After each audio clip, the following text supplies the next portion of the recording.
I'm Michael Artz is here at Darryl Strawberry's Grill celebrating the 25th anniversary of the 1986 Mets World Championship. They won the World Series in '86. It seems like it was just yesterday for many fans, and I'm sure the players as well, but it was 25 years ago. And the gentleman standing next to me is my hero, not only for his play on the field and what he did on the field, but also what he does off the field these days. And we'll get to that in a minute, but congratulations, 25 years.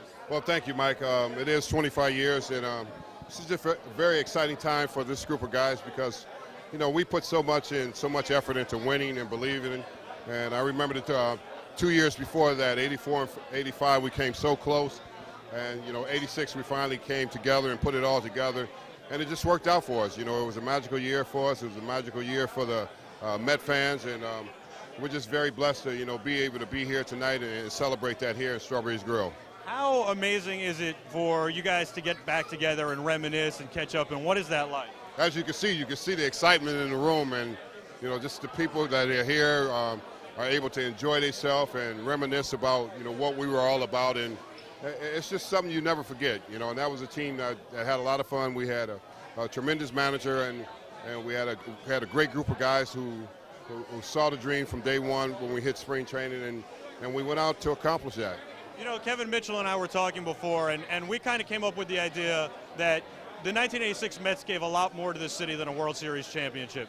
You reminded New Yorkers to be resilient. You reminded New Yorkers to never give up. You reminded New Yorkers that you can always win and to play your hardest or to do whatever your best. And that's kind of the Mets' legacy. Are you proud of that legacy? Well, we're very proud of it. I mean, that was our heart. That's the way we were built. You know, we played with an attitude of no nonsense. You know, we didn't take crap from anybody.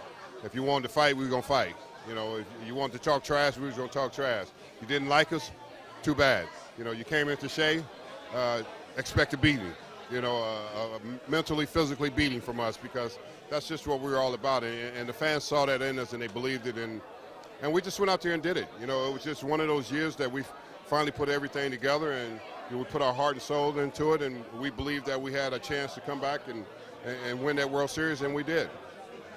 What was your favorite memory from that year, on or off the field, behind the scenes, anything? What was your favorite memory of that year? My favorite memory is the headlines. The headlines of these guys. You know, everybody was always, you know, making stories about us. We were getting into altercations in clubs and bars, and just everything about us. You know. Were some of the headlines true? Well, yeah, most of them were true. You know, we didn't really care. You know. We cared about the fact that when we stepped on the field, that we were a team. You know, we were going to win, we were going to stay together, and we believed in each other. And I think that's what a team is all about, believing in each other. And you guys always had each other's backs no matter what. No matter what, we always had each other's backs. That was the most important thing. You know, if one was in trouble, the other ones, we got to get over there and help him. D, you do so much off the field today. You always say the spikes are hung up, the glove is put away, and it's time to do the next situation in life. It's time to move on. And what you do is you mentor young kids who are struggling with drugs and alcohol and all sorts of other problems in life. In addition to that, you're an ordained minister, and you really do a great job with that. And lastly, but certainly not least, it's a crazy scene here, huh? It's a crazy scene. Somebody's trying to grab between my legs, but you know, it's just one of those nights. But yeah, I do a lot of things. I believe in helping. I believe in giving back. I believe that I was called to, you know, be able to be a message to those people that are struggling in life, and just don't quit. Don't give up. You know, there's many opportunities, many great things can happen if you fight through the fight. You know, there's going to be trials and tribulations. That's part of life. You know, and everybody needs to know that. But the most important thing is keeping your eyes on the prize. Don't quit. And you've done that so much, and you really help people so much. And the last thing I wanted to talk about was your foundation, the Darryl Strawberry Foundation, the Fight for Autism, fightforautism.org, and the fact that you guys raise awareness and help children with autism, but not only children, adolescents who are now too old to be taken care of by the state or part of these programs. And you've built the first adult day facility of its kind to make sure that these kids continue to, or these adolescents now continue to grow and continue to get the help they need. Well, everybody deserves help. You know, we all need help in some capacity, and you know, children are affected with autism. They don't have anyone that can be there for them and do the things that need to be done. You know, financial support. You know, the government supports them just so much, but you know, to be able to keep their doors open and the opportunities. You know, me and my wife Tracy has been been able to be blessed and fortunate to have the strength and the endurance to, go out and pull together, a group of friends who I love, or who are all here tonight, that support the cause, and, they bring the wealth. They bring the wealth of money that can make a difference. And so, I'm grateful, for my friends and, everybody that has a caring heart who's concerned about children with autism. Everybody sat on the edge of their seat when you came up to the plate, including myself, every fan. Everybody expected a home run, and you delivered more times than not. What did it mean to you when the fans got behind you and went, Darryl? Well, it just meant that I need to do my job. I really never thought about that. I was a baseball player. I was determined. I was confident. I wasn't cocky, arrogant, but I had a tremendous amount of confidence about myself and self-will to believe that I was the best player every time I put the uniform on and stepped on the field, and I was going to be the best. Didn't happen every night, but majority of the time it did, and that's the way players have to think, regardless of, what kind of ups and downs you have in this game, because it's baseball, and I realize that you just got to keep battling.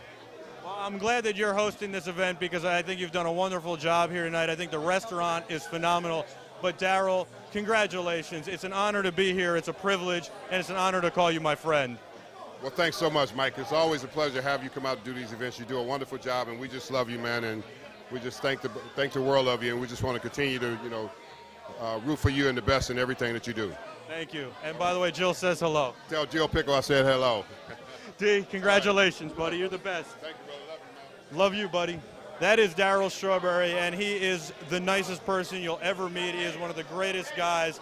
And this is his restaurant, Strawberry's Grill. The food is phenomenal. The place is great. And what he does off the field now, what he does now for people is phenomenal. I've seen it firsthand countless times. I've been with him in St. Louis and seen the people he's had over to his house and what he's tried to do for them and how he's helped them turn their lives around. And the work with autism is phenomenal. And he's really a great guy. And he's put all this together tonight so that all these guys could be together and spend some time together and reminisce. And I think that's a great testament to how you can turn your life around and what you can do. And he's just a phenomenal person and an inspiration, just like the 86 Mets. And this is the 86 Mets 25th anniversary celebration here at Darryl Strawberry's restaurant, Strawberry's Grill in Douglaston, New York.